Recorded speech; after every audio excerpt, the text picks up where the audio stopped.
Vous voyez comment je suis installée? Eh bien, c'est pas du tout ce qu'il faut faire. Le travail sur écran peut être à l'origine de nombreux risques sur votre santé, comme la fatigue visuelle, une sécheresse des yeux, des picotements, une rougeur ou encore des maux de tête. De nombreux facteurs sont à prendre en compte dans l'apparition des TMS liés au travail sur écran.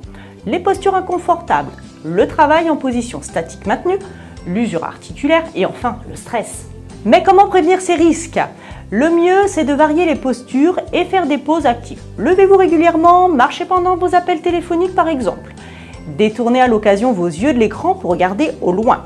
Étirez-vous régulièrement et pensez à vous hydrater. Évidemment, aucune posture n'est idéale si elle est maintenue trop longtemps. La posture parfaite n'existe pas. Allez, suivez-moi. Étape 1, posture au bureau.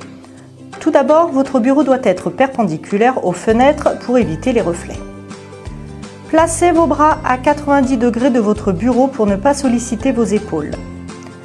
Gardez une distance à longueur de bras de votre écran. Votre écran doit être placé à hauteur d'œil. Dans le cas où vous avez des verres progressifs, baissez légèrement votre écran. Vos jambes doivent être à 90 degrés et vos pieds doivent toucher le sol. Votre dossier doit épouser le creux de votre dos.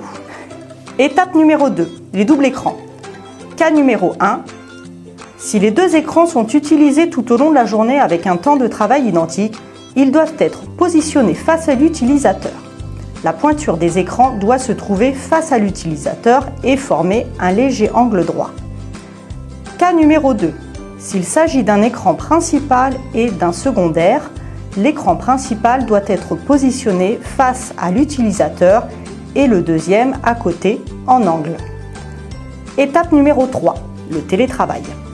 L'idéal est de reproduire l'installation d'un poste fixe et de vous installer confortablement, avec une chaise à hauteur pour ne pas solliciter les épaules, les pieds à plat au sol, clavier et souris séparés et un support pour rehausser la hauteur de l'écran. Et voilà, vous savez tout sur les postures à avoir au travail. N'hésitez pas à consulter notre dépliant en lien dans la description.